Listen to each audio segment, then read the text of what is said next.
Absolutely. Okay. All So right. good afternoon, everyone. This is a Home Haven program presented by our Health and Wellness Committee. I'm Lori Lowell. I'm the executive director, and I am going to immediately turn it over to Pat Jackson, who is the chair, Pat Jackson Allen, who's the chair of our Health and Wellness Committee. Thank you, Pat, for organizing this program. Okay. Well, thank you, Lori. And it's so good to see so many of you here on the program. Our speaker today, who will hold a discussion for us on different aspects of grief, is Dr. Lorraine Siggins. She's a psychiatrist who specializes in university mental health. And we were just talking a little bit about that early on. When she first came to Yale, it was a whole new aspect of healthcare for university students and staff. She is a director and chief psychiatrist at Yale's Mental Health Counseling Department, or she was for over 30 years, and also a clinical professor of psychiatry at the Yale Medical School. She originally came to Yale to do postgraduate work. We're glad she stayed. After graduating from medical school at the University of Melbourne in Australia. You will pick up that aspect of her life in her slight accent. but quite one of the interesting sidelights here is she is a great baseball fan. And I had the pleasure of sharing peanuts with her at a Red Sox game up in Boston in the summer. And she knew everything there was to know about baseball. That's not true. Well, you knew a lot more than all of the Americans combined that were at that game. She is currently retired from clinical work and continues to teach at the Yale Medical School. Mourning and grief has been a long time interest of hers.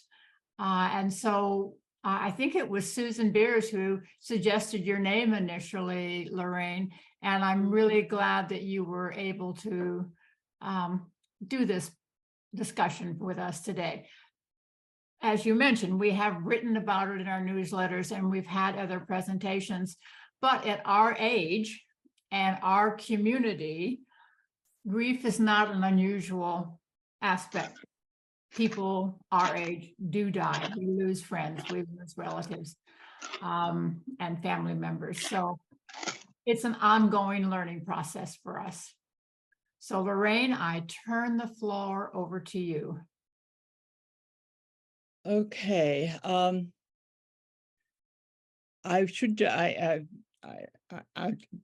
I am just going to start by saying that I do love baseball. I like stop and start games so that you can think what you think is going to happen next in a stop and start game.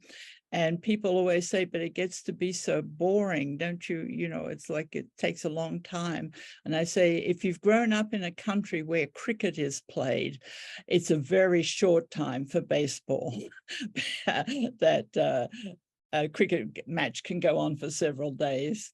So, but so in turning to grief and grieving, it's the world has changed over the last 50 years, and that also there have been so many advances in medical care that people are living in much longer than they were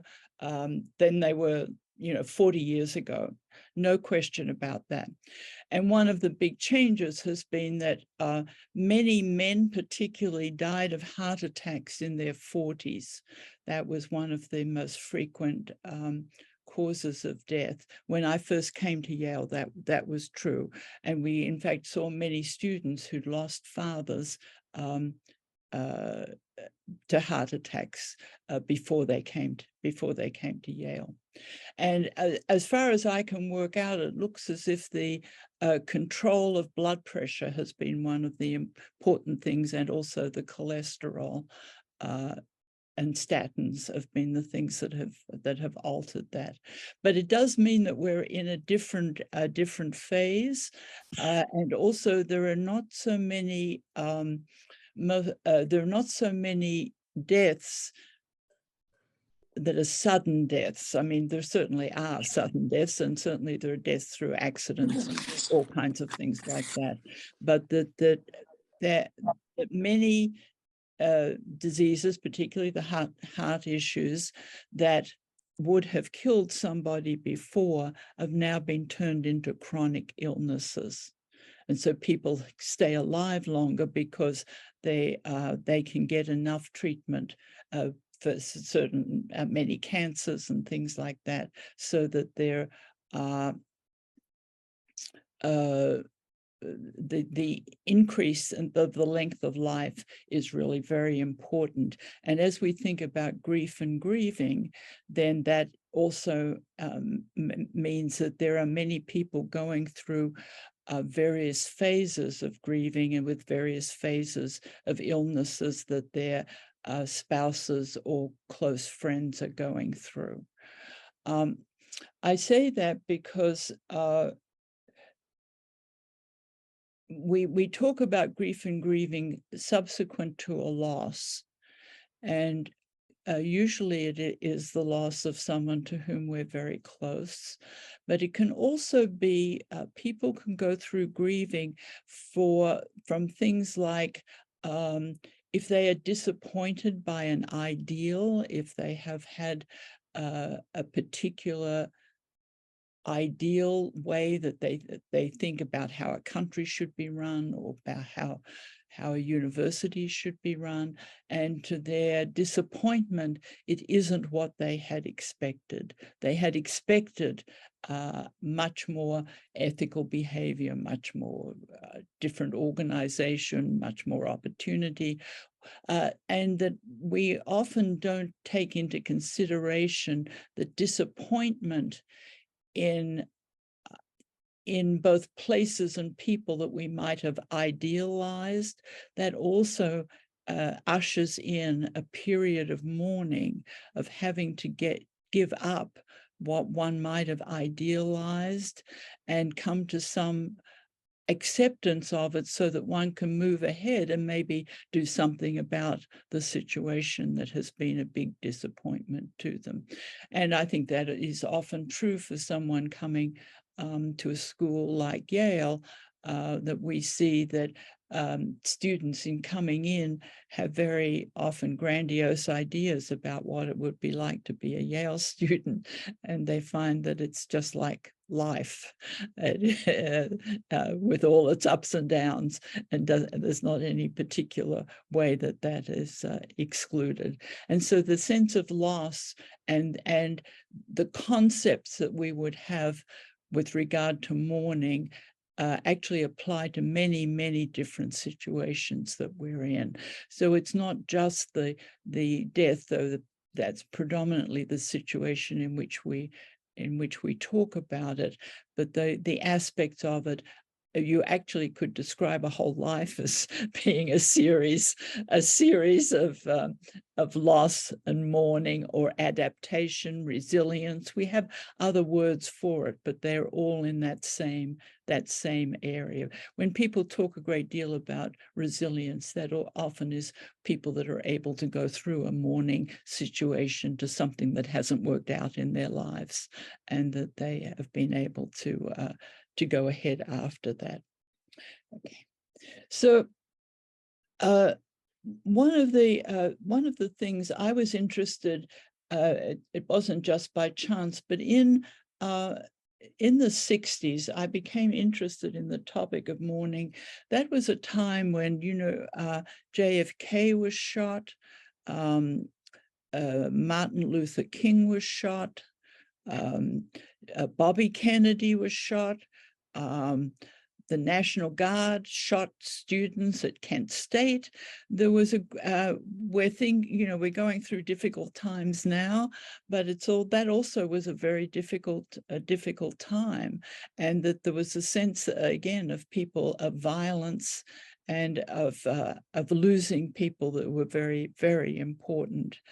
And so that was in the air, but also, even though it was not consciously in my mind at the time, my father died in Australia in those years, and I could not get back to go to the funeral because I was having a visa change, and I couldn't leave the country until that had all gone through. So when I came to think about mourning and loss, and as I say, I think my father's death was a major motivator for that. I found that there was not that much written about mourning then. There had been a big fire at Coconut Grove. I think that was in Massachusetts, a big fire, and many people had been killed in that. And there were numbers of papers about that, but ordinary, everyday sort of mourning, there were not so many papers at that time. And so one of the things that happened is that a woman called Elizabeth Kubler-Ross came along at the end of the 60s into the 70s and started to pay attention to mourning in a more systematic way. One of the things I'm going to just read you from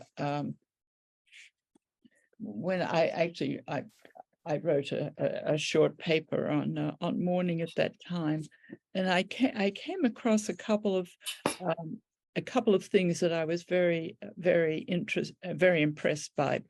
And the first has to do, just excuse me with this, but has to do, of course, with Tolstoy. Where could we be without Tolstoy? I tell you, War and Peace. Reread it if you haven't read it recently. Okay, so one of the parts that I mentioned here, after Prince Andrei had been killed, everyone, there was Tolstoy talks about the family and how each person in the family, how his death affected them, and that affected each one of them differently. And that's another thing to keep in mind. When there is a death in the family, it means very different things to different people in the family, so that there's not one universal way that either the person experiences the death, and certainly there would not be a universal way that everyone would react to that death. So I'm just going to read this just short paragraph. And this is, okay. Everyone came to take leave of him, that's around the funeral, and they all wept. Little Nicholas cried because his heart was rent by painful perplexity, that's the child. The Countess and Sonia cried for pity for Natasha, because he was no more for her, and she would be by herself. The old Count cried because he felt that before long he too must take the same terrible step. Natasha and Princess Mary also wept now, but not because of their own personal grief. They wept with a reverent and softening emotion, which has taken possession of their souls at the consciousness of the simple and solemn mystery of death that had been accomplished in their presence.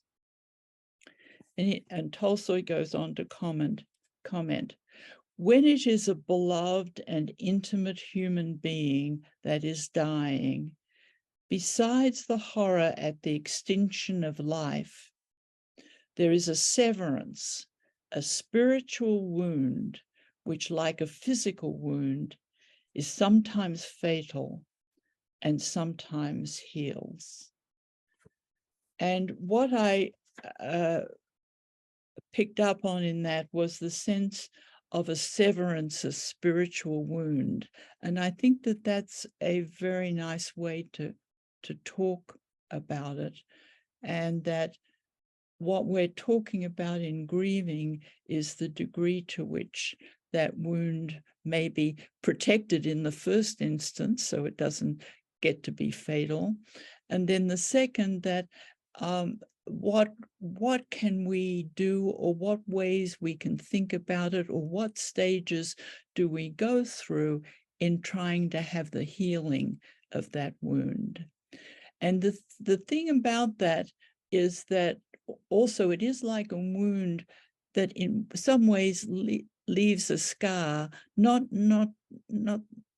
something drastic so much as that that when one feels that one is back to life in a more regular way, it's never the same life without that person. It's a different life.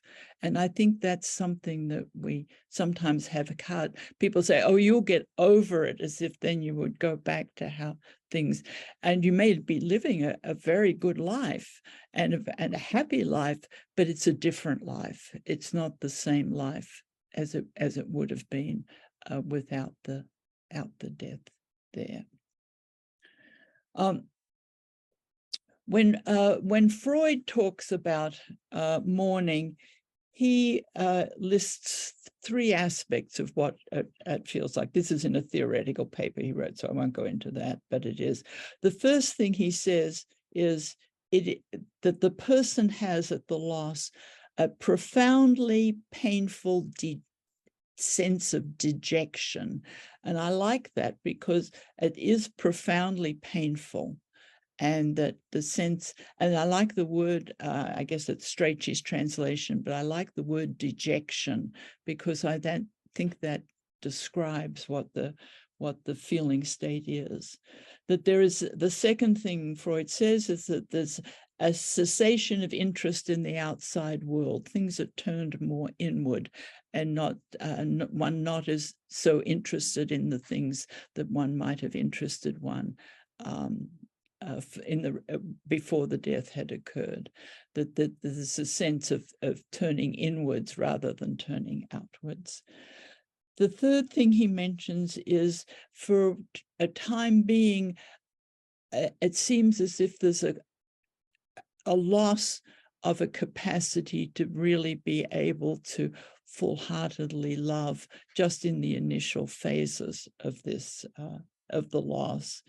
And then also that there is often an inhibition, he says, an inhibition of activity, but with the sense that of wanting not to go out on new, that would go along with also the interest in the outside world. But the painful dejection is the part that I also like in that, as it does go along with the notion of a spiritual wound, and there is healing that needs to be done with that.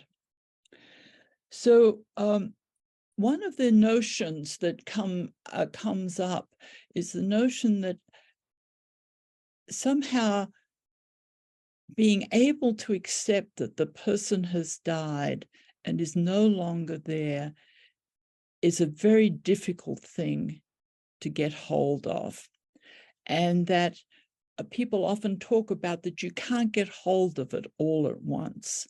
And that therefore it's probably more accurate to talk about mourning or grief as a process rather than a particular time. It's not something that you can just wrap up quickly.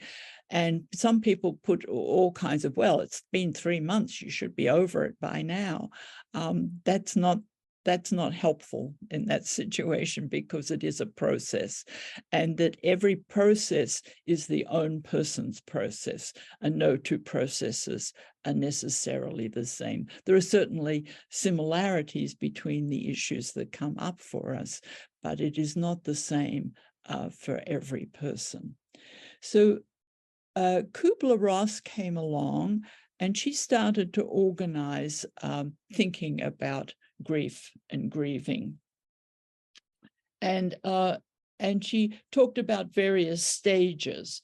She talked about a stage of denial and isolation, a stage of anger, bargaining. I'll go back and talk a little bit more about these. Depression, finally acceptance, and the notion of hope. Now, one of the things that happened, because I remember this at the time, was that people were so delighted to get someone paying attention to this and outlining the various things that they were going through. But then it started to get more as if you had to have all these things. You had to have been through every stage. You had to have done it in a certain order, that it was you were getting off track if you weren't going through all these stages. So that it came to be a more rigid than one might have expected. I remember at the time, this would have been in the late 60s, maybe around 70. I was called to our infirmary at Yale to see a student who was in fact dying of a lymphoma, and it was clear that he was going to die. There was not a treatment for him at that time, and the nurses were very worried because he wasn't going through any of the stages. To them, it looked like he was denying the whole thing. He was talking about what he might do if he was going to go to one of the dances, what he might do if he were going to go sailing. None of these were things that were in the offing for him. He was not well enough to do any of those things. So they were very worried that he was in the denial and isolation phase and wasn't moving on to any of the next phases. So I went and spent, because he was in our infirmary, I in fact saw him virtually every day for quite a while, just brief visits. But I got to know him, and he started to tell me more. He said, I know, he said, I hear the nurses talking. He said, they think that I'm not progressing, that I don't understand that I'm dying. And he said, I understand that I'm dying, he said, but you know, I want to live these last few weeks that I have, or the month that I have, he said. And what I do is I imagine all the things I would like to do. And then I imagine how I would do them, who I would try to do them with.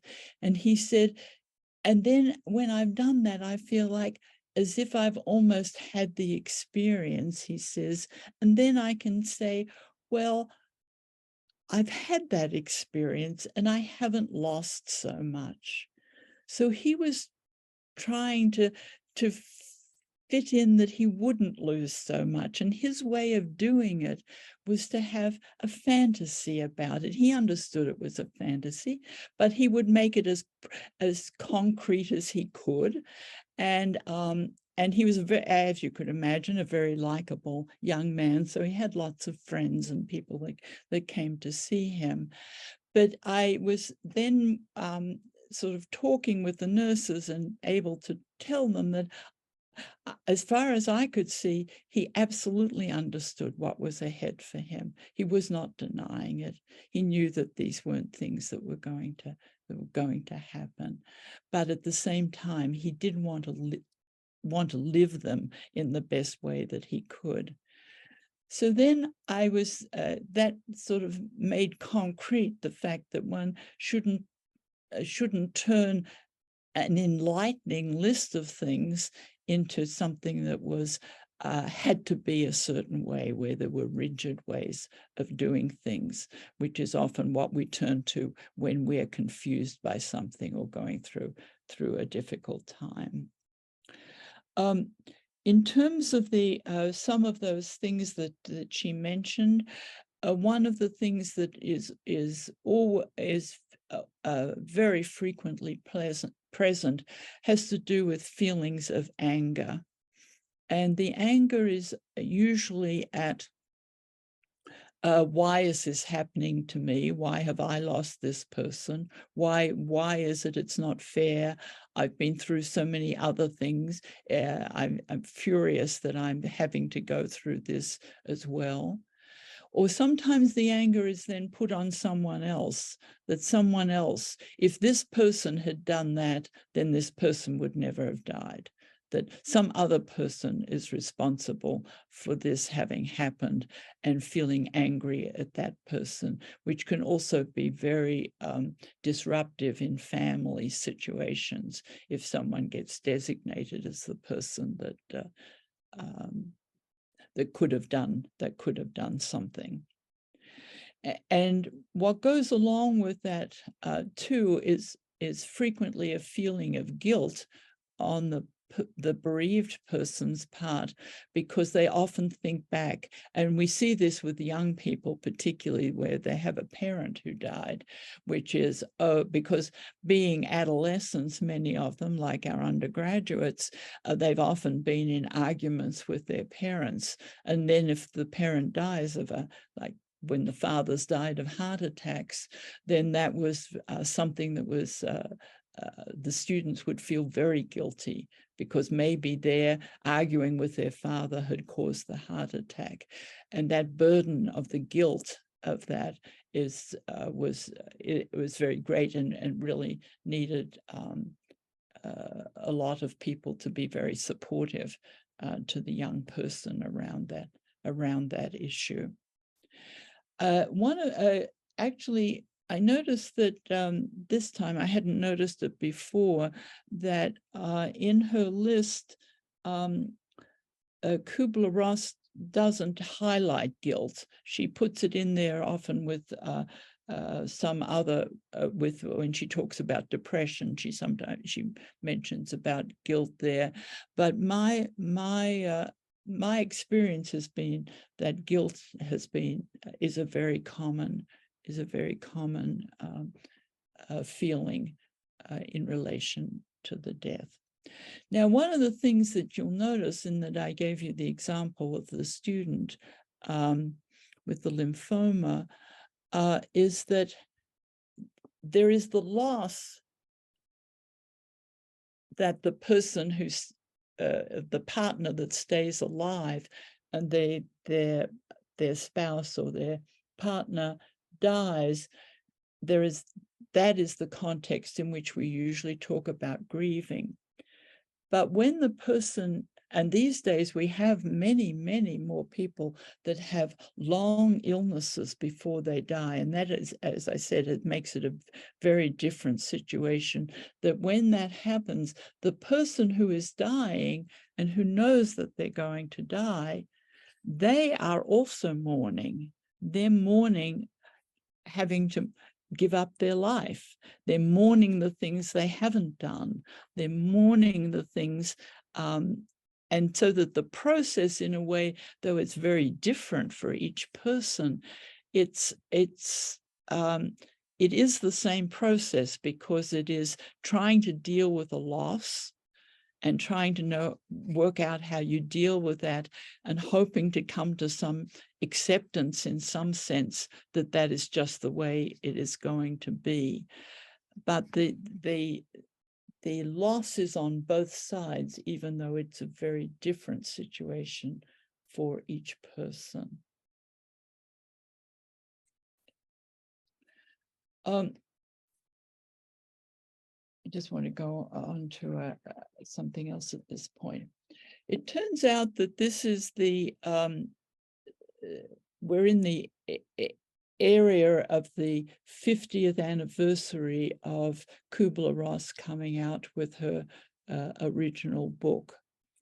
And there has been a more recent book that she was part of, sort of revising, that was someone called David Kessler, not the David Kessler that used to be here as dean of the medical school, a different David Kessler. And the name of this book, written by Kubler-Ross with Kessler, is called Grief and Grieving. And in this book, they talk about the fact of how originally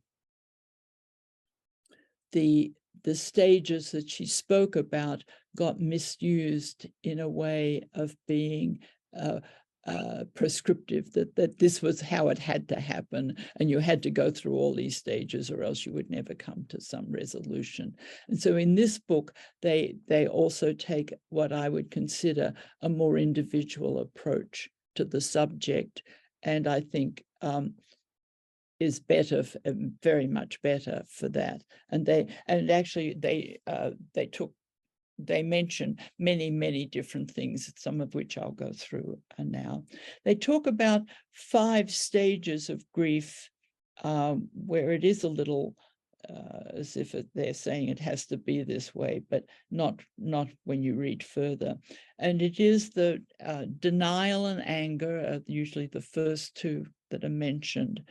The third one is bargaining, where people would say, let's hope, but like, is she going to get there to actually go to the wedding? Is she going to be able to get there to do this? Or often it's directed to God. God, please let me live long enough to be able to see this or that. Or it can be bargaining like, if you let her live for this period of time, I promise you, I will never get angry. I will never raise my voice to anybody ever again. That the sense of that all the New Year's resolutions would be all put together in the bargaining, that if this death could be delayed, or if this death didn't happen, then I would promise to do all kinds of good things in the world. There is often more of a time after that, in the middle toward of the grieving, that we would in fact probably call depression, a real sense of that, just of feeling very dispirited, not really enjoying things, things that one used to enjoy. They were okay, but they really didn't really interest the person that much. They often will want to stay in bed. They won't want to get up. They they may not be eating that much. And it would be virtually characterized as a depression at that time. Now, obviously, it depends how long that lasts. And if it lasts for a long time, then obviously professional help should be sought, because it may get, you don't want it to turn into a long-term depression.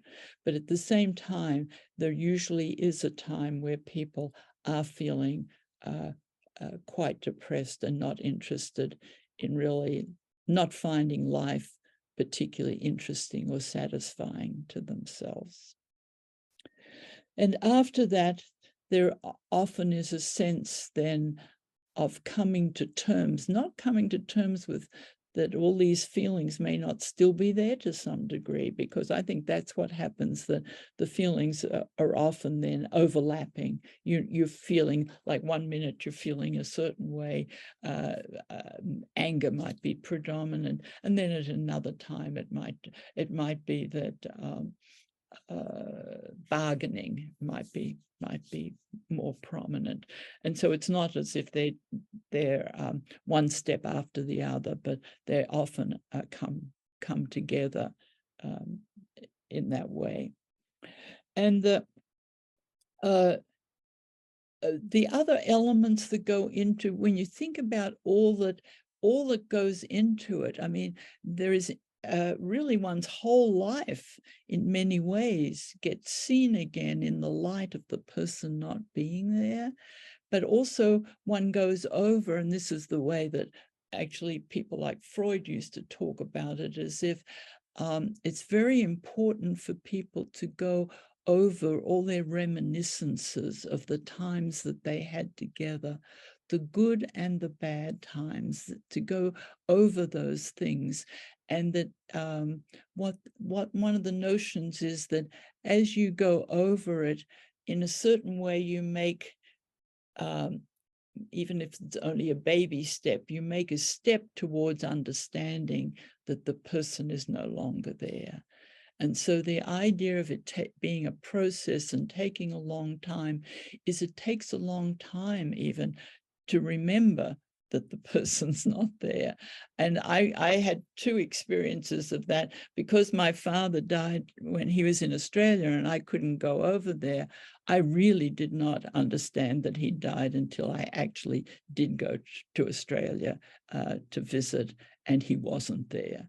It was as if he was still there, even though I knew he wasn't, that he was still, because I wasn't facing that my mother was there alone. But that sense as if I expected I would be able to see him. And even sometimes it happens now, if I wake up in the middle of the night and I'm going to get out of bed, I think, oh, I need to be careful not to wake Braxton up. Well, Braxton hasn't been there for 10 years, but that's a sense of still holding on and still, and then I usually catch myself and say, no, wait a minute, that's not right. So the process is a longer one than one thinks, and that the outcome, if it's been in any way satisfactory, is often a different life, as I mentioned before, than we have mentioned. So the other thing that one goes over as one is reminiscing, and often the person that is grieving, what you can do as a friend is just to be there for them, and take your clues from them. If they want, often the person wants to talk about the person that's died, and they want to tell you their memories of their memories, and they may not be so interested in your memories of them, in that because often it is helpful. Sometimes there are shared memories, and the person that's both being supportive at the time and the person that's grieving, they can share a memory together of the person. But often the person that's grieving, the close relationship, may well just want to talk about their memories of them, and also and that I would always take my cues from what the person is wanting to talk about. It's not that they're finding you very supportive, because it's helpful to have someone to be able to tell them to. And that is important, because it does seem to be really important that they get verbalized and not just stay in one's head all the time. Then there are the things that people go over about regrets of what I should have done, regrets of what I wish I'd done, regrets of what I wished I'd asked my parents. I wish I'd asked them what had happened in this and that time. And also, as we're talking about and generalizing in many ways, the fact is it depends who's died, whether it's an elderly parent, whether it's a current spouse, whether it's a child, whether it's a very good friend. It makes a difference as to what both feelings and memories that one is bringing up, and what can be resolved and what can't. One of the mostly people agree that it is incredibly difficult to have a child die before the parent does. That is a very, very difficult thing for a parent to come to any kind of acceptance about. That seems to be true whether the child is it's different whether it's like a child that's younger than 10, or whether it could be a child who's in their 50s that dies. And that but the difficulty does seem to be also when one has an adult child that dies, as well as when it's a very young child. And so it does make a big difference. And there's also the sense of when it's one's parents. Now, one of the other things about loss and mourning is the very complicated situation, which is unfortunately far too common now, is that people that develop, where one's parents develop some dementia, or maybe one's spouse develops some dementia. And it can be of varying degrees, and often it fluctuates. So at times there is seems to be no dementia there at all. And then at other times it seems to be there. But this is a very difficult situation to go through. And because there is a loss in many ways of the person that one knew and loved. And it's not that they're not there, they are. And it's not that you don't see them even in their the way you were used to seeing them from time to time. But nevertheless, there's a real loss there. It's not the same as it used to be. And that difference is, and in a certain way, people do talk about you're doing some sort of early mourning, which has truth in it. There is a sense of sort of accepting that things are going to be different. They're not going to be the same. And that is a way of kind of helping things along. But once the death happens, it is still a big loss when the death happens. Is there a sense of relief? And people often feel guilty about that. There is often a sense of relief, perhaps on one's own part, because it has been so difficult in relating to them as the dementia progressed. On the other hand, it is also a loss for the person with the dementia that may well be aware of the fact that it is happening. So it is a very, very complicated situation, and a very painful one.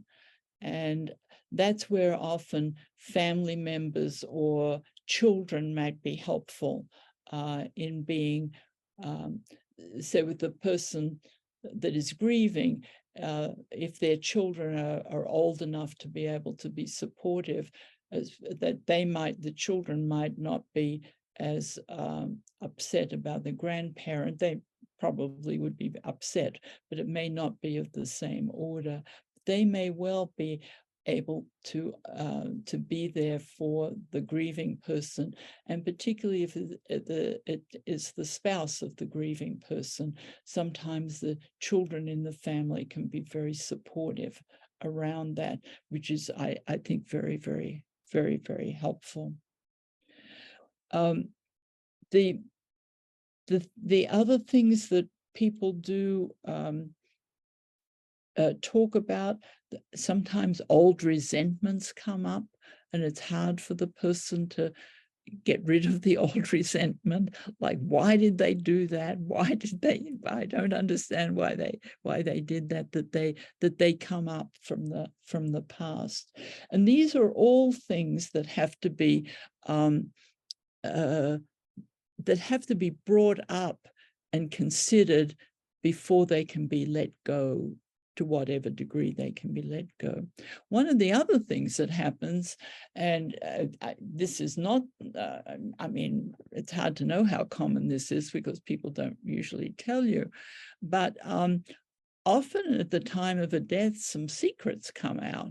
I think of Louis Kahn, where it came out that when he died, that he had another whole family that he was part of, that was not necessarily known at the time. So that there are also secrets that come out at times of the death of a particular person. Some of them might be very happy, good secrets that were kept, but often that they may be painful secrets that for whatever reason, were kept, which is something else to keep in mind, because you don't really know what the person might be struggling with at a particular time, when one assumes that one might not know that the person is struggling with a particular secret that has been revealed at that time.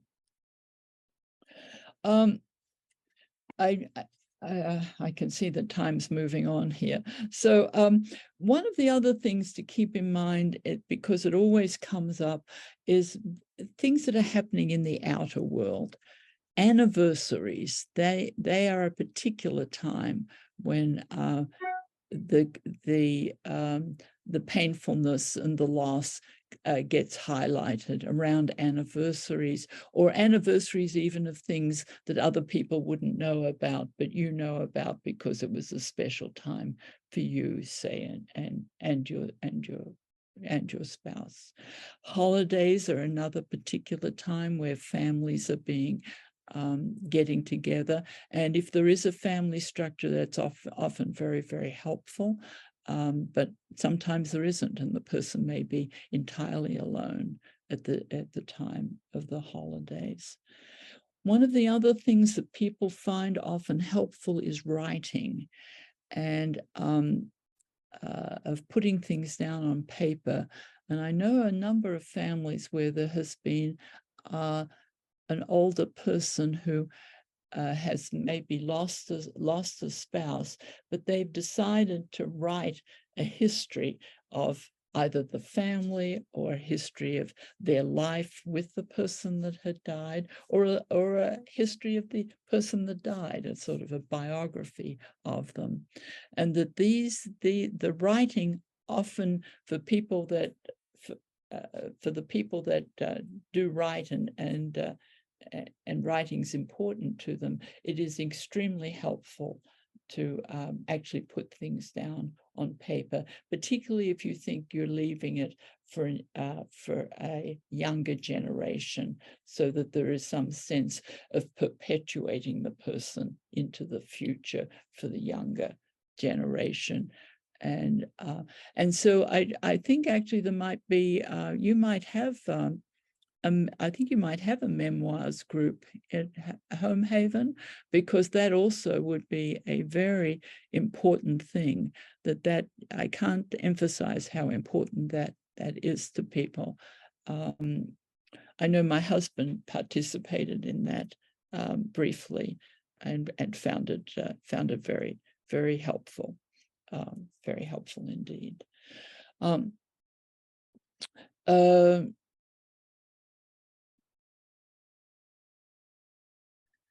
Something else that I wanted to mention, I'd mentioned about losing the person in a way that has dementia, and you lost the person that you knew.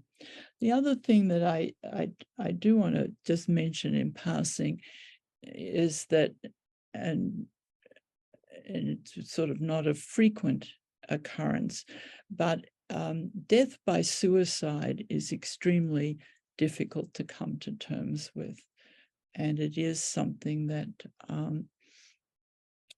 unfortunately exists, and that it stirs up many, many feelings of being deserted. Why did it happen? Many feelings of guilt. Was there something that I could have done? There is it is a very complicated situation, and I guess I would usually urge anyone who had lost someone through a suicide to probably, even if it's only for a brief period of time, get some professional help, because it is such a complicated situation with ramifications and ripples over the years. One of the other things that there is a difference about is that we are having fewer, we are having fewer sudden deaths and more people dying after a long illness, but a sudden death is a real shock to the system. It's usually totally unexpected. It is sudden, and the person is truly shocked. It is a real shock in a way that if you've had a prolonged period of illness, and the death at the end is always different, and it's always difficult, even though you think you've been preparing for it coming, but you never have. But truly a sudden death is very much a shock, particularly if it's a spouse or a partner, that it truly is. So the initial feelings, they go through the same sort of feelings once one gets used to it, but the initial feeling is very much a shock to their system, and that is when there is a lot, and it is often even designated as being traumatic in a situation, obviously depending what the situation was. But it is different. It is just about time for me to finish. So to see if there's something else that, I guess the other thing that I want to emphasize what I said before, that the most help you can be to someone who is grieving is just to be there and not require anything particular of them, to be there and to be available when the thought comes up that they might want to express to someone. You know, if you can do something to, I don't know, to look after the dogs, or to be there in some way, so that you're around and there if the person wants to talk at all, but not to be pressuring someone into the talking situation. And then the final thing I would say is that the person who is grieving needs to make sure that they're looking after themselves, and that you can maybe help with that. They need to make sure that they're eating decent food. They need to make sure that they're getting sleep. They need to make sure that they're doing things, then they're also doing some pleasurable things. When someone close to you has died, and maybe died a couple of months ago, and you want to, and somehow it feels like it might be good to go, I don't know, to the ballet or to the opera, or to go kayaking or something like that. Do those things, because often people feel guilty. They feel like, oh gosh, you know, here am I enjoying this nice a kayak, and I'm out on the water, and a beautiful day, and then feel guilty that they feel that they're somehow enjoying themselves and they haven't grieved enough for the person that they've lost. But that is not how it works, and that one should take advantage of anything that will give one pleasure at that time in terms of one's mental health situation. It's really a very good thing to do, and that the guilt, it's important that you support people not feeling guilty about that, and not feeling guilty about laughing at situations. That also, laughter is a very big help. So I think I think that's about. It's time for me to finish the part of my presentation, and I'd be happy for whatever comments you have, or things that that you found helpful or not helpful, or things that one should think about, or anything to discuss. There's no, I would say, keeping an open mind in these situations, both about oneself when one's one's grieving, and also when one's trying to help someone else, that be as flexible as you can be, because people are different. Thank you so much. Thank you so much, Dr. Siggins. Why don't we open it up for questions?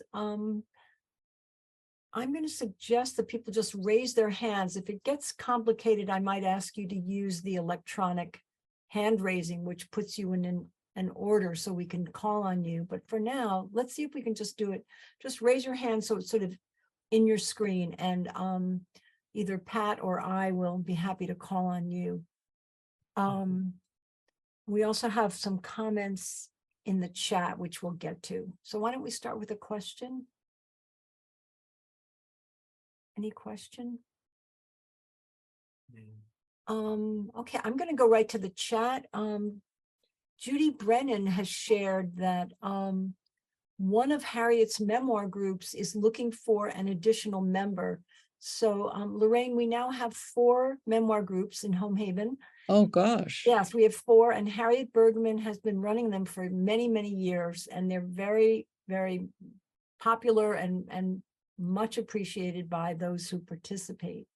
So there is an opening in the Tuesday 10 a.m. group that meets on the 2nd and 4th Tuesday. So if you are interested, please get in touch with Harriet Bergman directly or contact the office and we'll put you in touch. We also have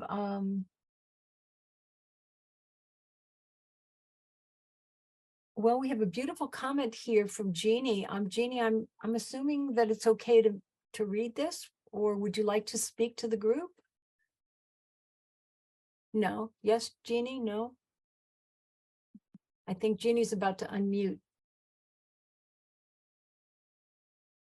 Or is this from Louis? I can't tell if it's from Jeannie or Louis. It's a chat comment. It's from Louis. It's from Louis. Louis says he's come to terms with the long-term loss and decline of a partner, and he'd be happy to talk with others about that if it would be helpful. Well, that's a beautiful offer. Louis, do you want to say any more? Well, there's quite a lot to say, and so I don't think that this is really the best forum for that, because I don't want to hog all the air. But it's quite a journey, and one goes through phases, and one goes through reconciliation, and there are some remedies that I've found, some very important ones. So give me a ring or email me, and I'd be happy to get together over coffee or something, and I can tell you what's happened to me. Of course, as Dr. Siggins says, everybody is individual. None of this is directly transferable, but at least I wanted to tell you about my trip to the Lonesome Valley. Thank you so much. We have a question or comment from Carrie Snyder and Nancy Lee Sayer. Go ahead and unmute yourself, Carrie. It's Nancy. Hi. Nancy. Hi, Nancy. I am Nancy Lee. I'm Carrie's daughter. And I just wanted to say that, well, first of all, thank you so much. This was really wonderful and given me some food for thought. And one of the things that has been helpful for me in recent years is recognizing the role that anxiety plays. Yes. And there is I think I was coming to this on my own, but around the same time, somebody introduced me to a book by Claire Bidwell Smith. I can put it in the chat. That's called Anxiety, the Missing Stage of Grief. And again, I don't really think of it as a stage so much. It's not like a sequential thing, but it is a symptom. And often, I mean, I've learned to deal with it more skillfully, because often it may seem that I'm anxious about one thing that might be on a more practical level, but then once I recognize it as possibly being about grief, and maybe I write or maybe I talk. Once I actually get down to the deeper grief, I get a lot of relief. Hmm. I'm not spinning around in the anxiety and being paralyzed by it, but I have a good cry, or yeah, it's usually that. And so that's Yeah. been a really helpful thing for me.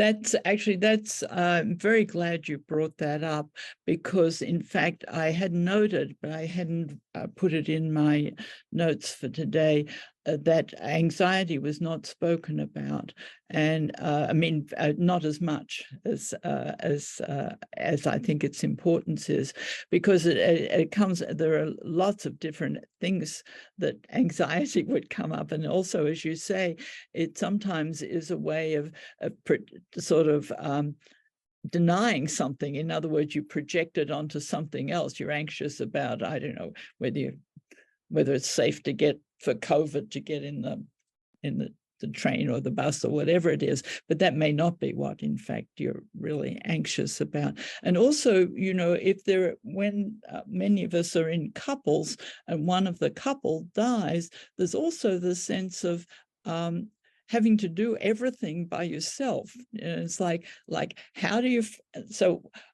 actually, where do you turn the water off if you want to turn the water off, or the kind of practical things that you don't know how to do. And so people that are feeling usually in their life very skilled and on top of things, find themselves feeling like some child that they don't know how to I know someone told me that their teenage son, who was busy trying to prove to everybody that he could manage things at home and everything like that, that he called his parents like in the middle of the night and said something like, "How do you tell when water's boiling?" And I have a feeling I've now taken that as my mantra. It's almost like that, of calling, like, say that, how do you tell when water's boiling? Right. Exactly. But the anxiety, and in this world that we're in right now, there is you can't turn around without there being something to be anxious about if you really focus on it. And I do say that because it's also true for our young people, that they are surrounded by things to be totally anxious about, and that there's no question about that.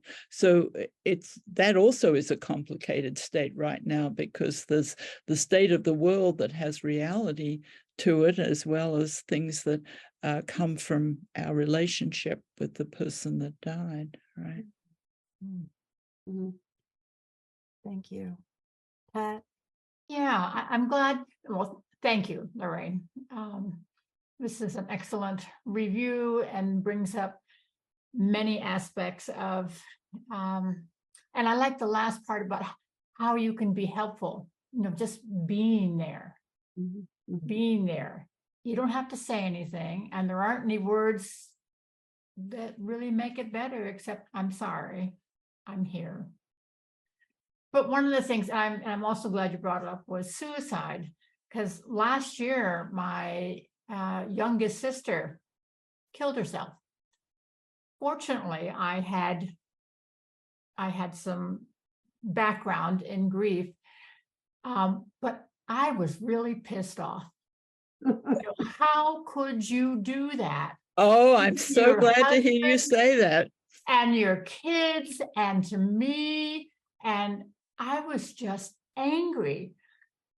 And when I mentioned that to some of my siblings, they all I said, "No, that's reasonable. I understand that that's okay now. I am angry." And it took me months, really, to finally say, "I'm sorry you were so sad that Yeah. that's the only thing that you could think of doing." But suicide is something that is more common. Yes. Than we think. Yeah. Yeah. Mm-hmm. That's true. Thank you, Pat. Anyone else want to raise their hand? Yeah. You know, I would like to go back as an organization to Louis's idea. And I don't know if we did have one group for a while of people getting together, but maybe we should put that out there again, that, you know, if people would like to Mhm. meet, just to sit, listen, emote, I don't know. That we might be able to do that. Grief. Yeah. Well, And it is one of the things is it is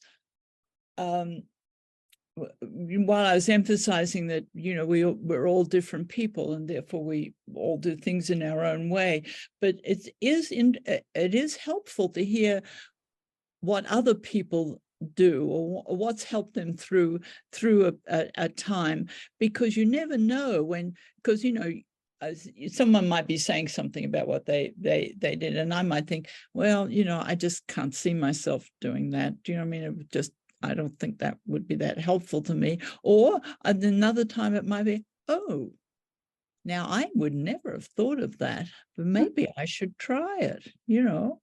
So I'm always thinking that, you know, for some of us, I'm talking about myself, that's lived a long life, I feel that there are plenty of things that some things have worked and some things haven't worked, but but I do think it's very, it would be useful to hear other people's experiences, because you do learn from them. There's no question about that. That's one of the things about being a psychiatrist. I have to say that it's the most interesting thing in the world, because you learn so much. It's like you learn so much from everybody that you're talking with. I have to go to my next meeting. we could think about a support group or some kind of a group that could get together. I mean, I'm certainly very open to that. So to helping to organize it from the office, so if anyone's interested, let me know. And I will continue to discuss that idea with Pat and the Health and Wellness Committee. So we hear what you're saying, Lorraine. Thank you. Judith Colton had her hand up for a minute before we go to Rick.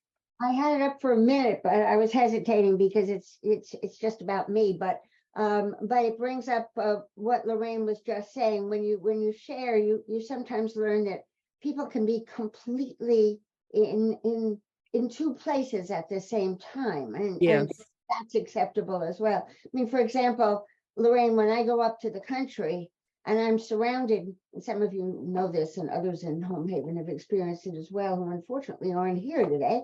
But I'm surrounded by Wayne's woodworking, by the furniture he's built, by the entire house, which he built and rebuilt, both furniture and walls that he rebuilt, and so his presence is there, and it's very hard to believe he's not in the next room. Yes. But I know perfectly well at the same time that he's not in the next room. Right. And I'm having both emotions, and it's causing both joy and incredible sadness, but mainly joy. I have to say. So I would share that with anybody, the way Louis, who seems to have disappeared, will share. And also, a lot of us, I think, have experienced in various ways the long process that leads to death, rather than the sudden one. And some of us, sadly, have experienced both, the sudden and the very not sudden, the relief and the shock, and so on.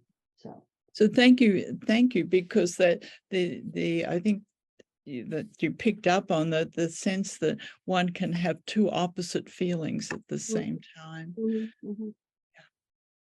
Yes. Thank you for this talk, which was wonderful. I see Rick's hand. So both my parents died about 30 years ago, differently, a year or two apart. But every so often I do a walk and talk with them, or actually I go out in the woods and I sit on a rock, and I said, "Mom, I got questions for you. What was this all about? And what did you do that for? And what happened then?" So I just have these conversations with myself, with my mom, my imaginary mom from 31 years ago. And I don't know if it does anything, but what I do is I bring that back to a Zoom with my siblings and said, what did mom do then? Or do you remember this? So my siblings have a Zoom every month or so, and we talk about mom and dad. Mm. Yeah. I think We're waiting- I we're think waiting that's for the next- wonderful. I think that's wonderful, because I think that is really important, because they are in you. Do you know what I Yeah. mean? Yeah. And we in fact think about that even theoretically in the field. We talk about sort of identification, or also that you internalize the relationship, and so you know. And that's a good thing. It's like and I'm glad that, you know, and people say that somebody's talking to themselves, but that's actually usually a sign of sanity, and often can be a sign of sanity, not insanity, to be doing that. My mother was full of who was had a lot of common sense, was full of sort of aphorisms, and they often come to me actually at times when I need them. You know, those of you that know me have heard me say this one, but one is as like she always encouraged me to sort of do things, you know, and she'd say, nothing ventured, nothing gained, you know, do it, try it, you know, whatever it is. And a number of times when I can hear her say that. Or she also had another one, which was a more haste, less speed. And that is, I certainly try to tell myself, the more you try to rush to get something done, the slower you will be, because you'll drop it or you'll make a mistake or something like that. So, but I hear her talking to me. So I don't think that I've ever said that in public before, but that is the truth. Yeah. She's cheering me on now. Yeah. Judith, I just wanted to add one little thing, which is that I also find that I continue my relationship with my husband through our cat. I talk to him constantly as though he were Wayne, which is strange, but it works. Yep. Works for me, and he responds differently from Wayne, I must say, but in a way that's very satisfying. Cindy, I see you appreciating this, because your cat has passed through the screen many times. But it's a very, very helpful thing. I don't know exactly. I mean, I know I could survive without him, but I would survive much less well without him. That's And you right. both- and you and the cat knew Wayne. We did. We knew Wayne, and we understood at the same time that he wasn't there anymore. He looked at me and looked at the pillow on the bed and looked back at me, and I said, yes, Kubla, yes. You understood. So it started there, and it's been carrying on now for almost a year. Yeah. So, Yeah, that's the kind of thing I think that's very interesting, Judith. This really is. And it makes all the sense in the world, right? that's good, because it could seem embarrassing. I sometimes think, you know, I'm by myself talking to him, and I think, what if somebody were hearing me? Yeah, I know. Telling me it's okay. So that's Yep. good. Okay. Hmm. Well, thank you, Lorraine. You have spent an afternoon with us going through difficult emotional feelings that all of us have felt and will feel again in our lives. And so this is helpful to review what is known about grief, but I think mainly to know that it is an individual process. Yes, yes. That we and each of us will respond differently. And as you said, in a given family, in a given group, people will respond differently. And that's okay. That's okay. And I'm grateful to the undergraduate those many, many years ago who told me about how he was handling dying. I would never have dreamt that that was the way that someone might do it, but I feel so grateful for what people explain to you about themselves, right? Yeah. And as you said, those of us in healthcare are very privileged to get to know Yes, people during those that is times. absolutely true. I Mhm. think it's an enormous privilege. Well, thank you. And thank you, everybody, for coming. It's good to see you all. Very nice to Not meet you have- all, and Yeah, happy thank Thanksgiving. you for your comments. Are very, very helpful. Well, Oh, Lorraine, thank come you. join us. Hold on. We'd Audio we'd love to now. have you. iPad left front. Love It's to a have good you group. It's again. an excellent group. Yes, yes.